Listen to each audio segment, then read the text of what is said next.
having that strategy to really focus on one area and focus well. Challenging to sell, and especially for the suburb record that you got. One of the most viewed properties that we've had in the business across Queensland. Got emotionally engaged with the property and went probably somewhere in the vicinity of 1.3 over reserve. Broke the suburb record by more than $2 million. Welcome to another K-Series podcast, and today we've got Taylor Kleinberg. Taylor, welcome. Thank you. We might just probably cover off on some of your early history. Obviously, you're not from Australia or the Gold Coast for that matter. So where'd you come from? And let's talk about your journey for the listeners. So I grew up in Northern California, just south of San Francisco, in the hills above what's now known as the Silicon Valley. It was a great time growing up in the redwood trees and the forests. Basically, you had a choice of a mountain bike or a horse as a kid, and it was a lot easier to sneak out of the house on a mountain bike. So I chose to do that. But now it's the home of all the tech industry, Facebook, Google, Yahoo, and the acreage properties up there are now where everybody's gone to build their large-scale homes, and it's changed quite a bit. The landscape of the land has changed quite a lot since then, since growing up there. Still have family there? Still have family there. Still have family in Northern California. That's where everybody's predominantly based, aside from my daughter, who's here in Australia. But I migrated from Northern California to Southern California when I was in my early 20s and moved to Orange County and really enjoyed that. That lifestyle was more similar to the climate here on the Gold Coast. Beaches, warm weather, canals, waterfront homes, beachfront homes, that sort of things. And what were you doing for work there? I migrated into residential land development. So whilst I was still in real estate, it was a very different type of real estate. We sold residential land transactions for the public home building industry, and they were predominantly driven by a number of homes they would sell per year, internal rate of return as to how quickly they could turn those around, stock price, everything else. It was a very commercial side of the business. There wasn't much emotion involved in terms of selling houses and putting families into homes and allowing people to shift between their dream properties. Yep. And when did you move to Australia? Moved to Australia in 2007. So I've been here 16 years now. Migrated here just when the GFC was on the precipice of taking down most of the residential transactions in the States. So it was a good time to come here and to start the new journey over. Yep. And where did you come first? Straight into Brisbane or where? So when I first came to Australia, I actually ended up in Hervey Bay. Okay. Yeah, we had some extended family there at the time. I bought a pub in Maryborough and renovated it and built a nightclub and a few things, and did another medium scale development up in Hervey Bay. Did a 17-lot subdivision of my own, and then migrated down to the Gold Coast. I came to the Gold Coast in 2009, and it was very different to what it is today. I really appreciate it for what it is today. At the time, for me, being an outsider, it seemed very transient, seemed very geared towards tourism, but coming back and forth for a period of years, it's certainly changed, and it's gravitated more towards entertainment for families and, beaches, everything. It's definitely resonated a lot more for me personally. Yep. And then you moved to Brisbane for a little bit? Moved to Brisbane. So I came to the Gold Coast for a period of time, and then I went to Brisbane. Went to Brisbane late 2009, and was there until about a year and a half ago, at which time I came back down to the Gold Coast. Had a good career up there. Had your own business at one point up there? I did have my own business at one time. I got into real estate in Brisbane the tail end of the year that it flooded. So just at the end of 2011, I jumped into real estate starting in 2012. Worked in an office up there for 5 years, and then opened up my own office thereafter. Yep. Yeah. Oh, good. Yeah. So what was it that brought you down to the coast? Lifestyle. Yeah, lifestyle brought me to the coast. My daughter had also made a shift with the other side of the family and ended up here as well, which is where I started spending more time at the coast. And the more I came down here, the more I loved it, the more it resonates for me, like Southern California. Feels like home. Oh, good. Yeah. So tell us about your time. How long have you been with us now at Kollosche? Just under a year. Been just under a year. I started pretty much at the beginning of January. So it's been tail end of 11 months. Yep. And just starting to get some really good market penetration now, obviously coming into a new market, not knowing many people at all, and having to start from scratch, which can sometimes be daunting. And we do see a lot of people move up here from interstate and other markets that have had successful careers elsewhere and just probably struggled to launch. But you've come in and done really, really well. Talk us through, actually had an auction result just last week. Maybe that's a good one to talk through, suburb record, and just give us a little bit behind the scenes on that one. Sure. So coming into a new market, for one, without the support of the office, wouldn't have happened. Having that strategy to really focus on one area and focus well and overexpose yourself and market yourself as an agent is what's allowed me to create some momentum in this marketplace and to keep that momentum relatively consistent in the same area, as opposed to just having a few sales that are inconsistently spread out throughout the Gold Coast. Having a relationship with a few people in town allowed me to meet with the owner of who is Markeri Street. We sold another property for them off market, developed a relationship, had a conversation about their property, and then ultimately listed 43 Markeri Street and took it to market. Tell us about the campaign there. So to be honest, what type of house, and just a little bit of background for the listeners. Sure. So the owners of that property built a new house for themselves in 2020 for the family. And it was constructed on 1,222 square meters. It was designed with a coastal appeal and style. The way that they put that property together was they really wanted to put in every facet, every option, every bit of entertainment they could think of for themselves. So whether it was a pool house with a pool table, whether it was a cinema room, a fire pit, a fishing area, fishing platforms, all kinds of things that they put in for themselves. So their intention was to recovery build a house center for themselves. Recovery center. There's a wellness aspect to the home with plunge pools and steam rooms. It was really well constructed for their lifestyle. And I guess for that location, main road next to a bridge, most people would find that in itself would have a few negative connotations and probably make it a little bit challenging to sell, and especially for the suburb record that you got. Tell us a little bit about the marketing, the campaign, how that unfolded, and ultimately the auction. Sure. The owners made it easy for us when we initially sat down and had a conversation about the campaign. They elected to move out of the house and give us free reign to bring people through. We knew that being on a main road, parking would be an issue.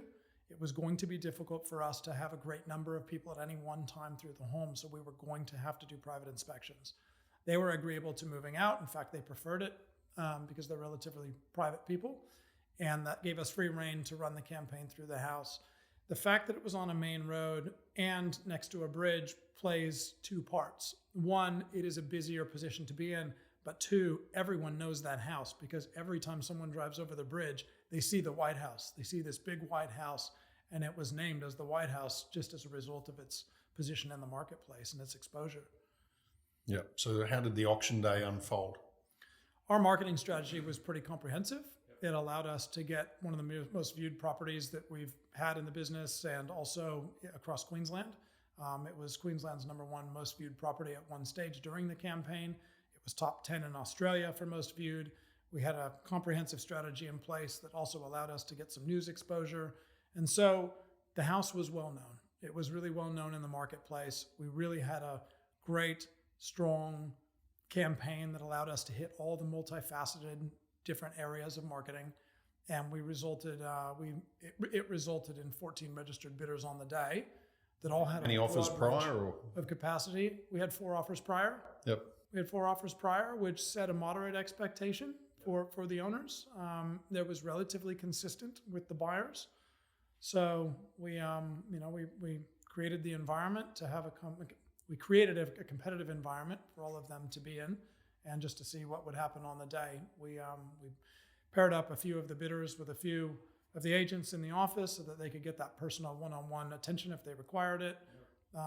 And on the day, the bidding commenced, and they started at $4 million, and we resulted in a sales price of $7.3 million, which broke the suburb record by more than $2 million. And probably somewhere in the vicinity of 1.3 over reserve.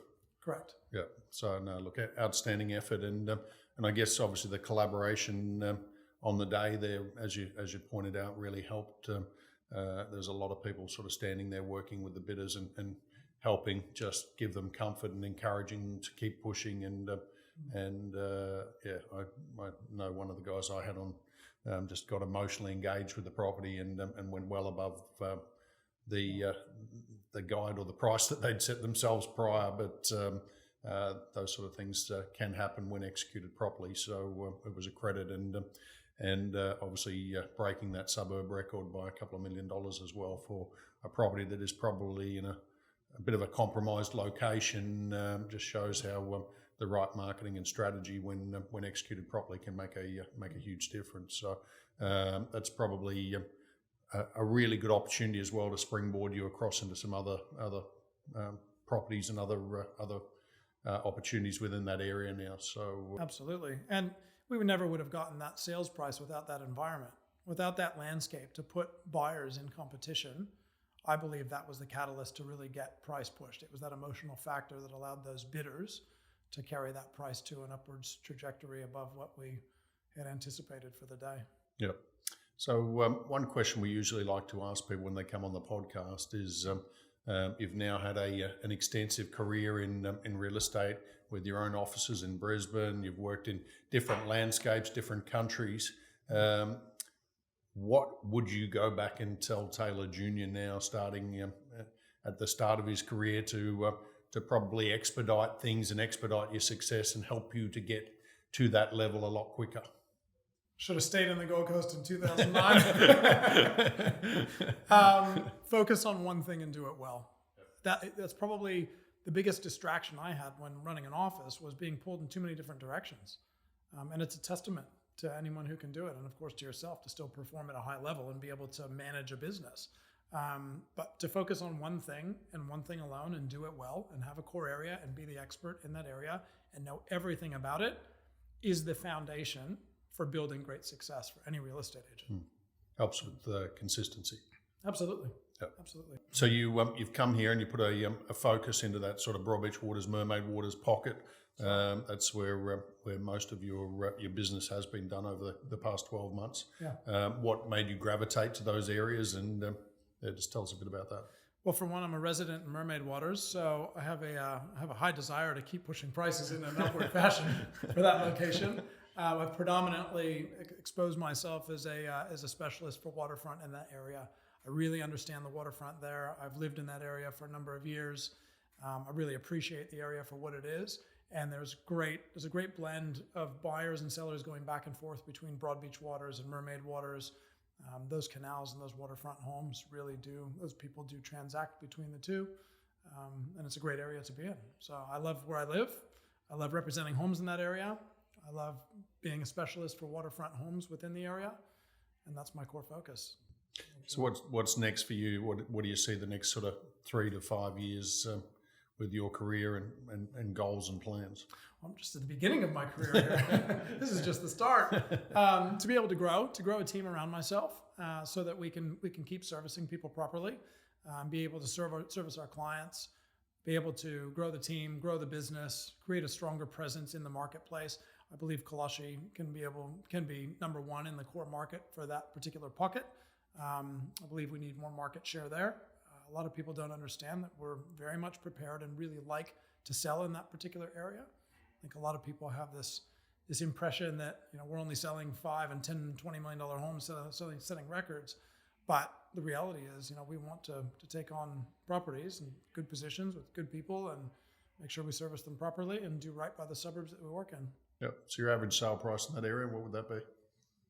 It's just changed. Yeah. I think my average sale price at the moment is about 2.2. Yep. All right. Yeah. Which allows me to sell properties in the area anywhere from 1.5 on up to 4, 5, 6, 7.3 million. I'd have to say the biggest learnings here and the biggest difference revolves around the marketing.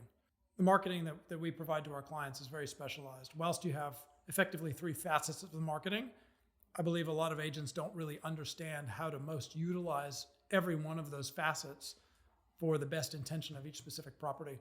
So having a comprehensive marketing strategy and a strategy team behind us that tracks everything, that tracks all the metrics, that watches all the performance-based applications that we can provide to our clients is the biggest difference. So as part of our closing tradition now, the previous speaker will write or draft a question for the next speaker. And the question for you is, what is your number one value in life? my number one value in life would have to be integrity. And I have to thank my parents for that, because that's the way they raised me to be. Perfect. All right. Well, thanks for coming on, and appreciate it. Best of luck. Thanks, Michael.